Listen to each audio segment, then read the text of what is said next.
अस्सलाम वालेकुम, कैसे हैं आप सब। उम्मीद करती हूँ आप सब खैरियत से होंगे। आज की मेरी वीडियो प्रेग्नेंट फ़ीमेल्स के लिए, स्पेशली जो अपनी अर्ली प्रेगनेंसी में हैं। तो आज हम बात करेंगे वो कौन सी ऐसी गलतियाँ हैं जो अगर आप करें तो आपकी प्रेगनेंसी मिसकैरेज में एंड अप हो सकती है। वो कौन सी ऐसी चीज़ें हैं जिनको अगर हम अवॉइड करें तो हम मिसकैरेज से बच सकते हैं या उसके चांसेस कम हो सकते हैं।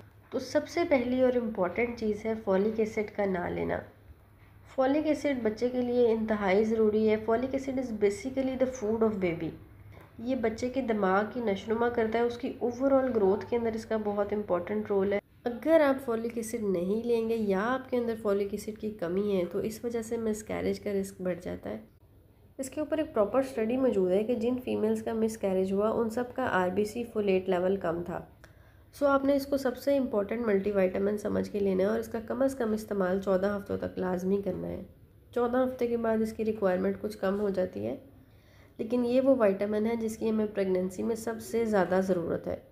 सेकेंडली, अगर आप बहुत ज़्यादा वेट गेन कर लेते हैं प्रेग्नेंट होने से कुछ देर पहले या प्रेग्नेंट होने के फ़ौरी बाद, तो इससे भी मिसकैरेज का रिस्क ज़्यादा हो जाता है। इसी तरह अगर आप बहुत ज़्यादा वेट कम कर लेते हैं, क्योंकि बाज़ औक़ात लोग नौज़िया वॉमिटिंग की वजह से प्रॉपर डाइट नहीं ले पाते, जिसकी वजह से वेट डे बाय डे कम हो रहा होता है, तो ये भी एक मिसकैरेज की वजह बन सकती है।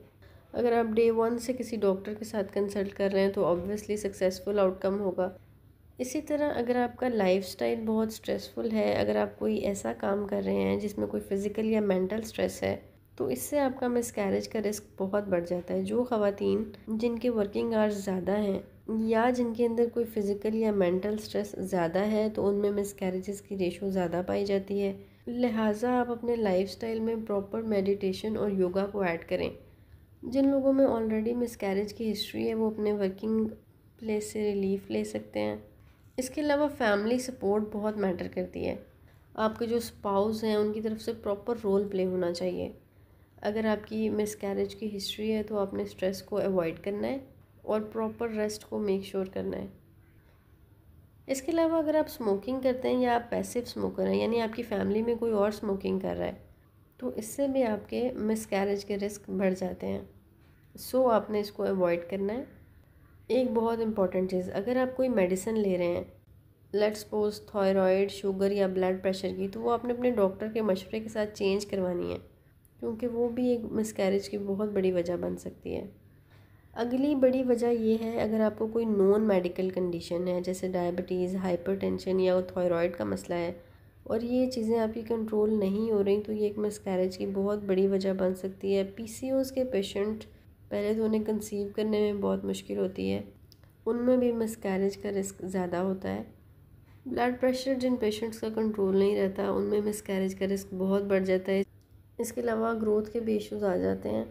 जिन पेशेंट्स को शुगर है उनमें इन्फेक्शन बहुत ज़्यादा होती है, ये भी एक मिसकैरेज की वजह बन सकती है। अगर आप बार बार मसाने के इन्फेक्शन का शिकार होते हैं या कोई विजाइनल इन्फेक्शन है और इसे ठीक नहीं किया तो इस पर ज़रूर ध्यान दें, क्योंकि अगर वो कंट्रोल नहीं होगा तो this can also lead to miscarriage. So ये थी कुछ बातें जिन्हें आपने अवॉइड करना है। इसके साथ आपने अपनी डाइट को बहुत अच्छा रखना है। डाइट अच्छा रखने के लिए मैं ऑलरेडी अपनी एक वीडियो बना चुकी हूँ, वो आप देख सकते हैं। अच्छा, एक और सवाल बहुत सारे पेशेंट्स पूछते हैं कि क्या अंडा खाने से, मछली खाने से या गर्म चीज़ें खाने से मिसकैरेज होता है। तो ये बात भी आज मैं आपको क्लियर कर दूँ कि क्लिनिकल स्टडीज़ में ऐसे कोई सिग्निफिकेंट रिजल्ट्स नहीं है कि इन चीज़ों की मिसकैरेज के साथ कोई एसोसिएशन है। सो आप इजीली खा सकते हैं। इस सब के अलावा अगर आप कुछ पूछना चाहते हैं या आपका कोई क्वेश्चन है तो आप कमेंट सेक्शन में मुझसे पूछ सकते हैं। मज़ीद आप लोग किस बारे में जानना चाहते हैं मुझे लाजमी बताइएगा, और जिन लोगों को इस वीडियो की ज़रूरत है उनके साथ लाजमी शेयर कीजिएगा। मिलते हैं अगली वीडियो में, तब तक के लिए अल्लाह हाफ़िज़।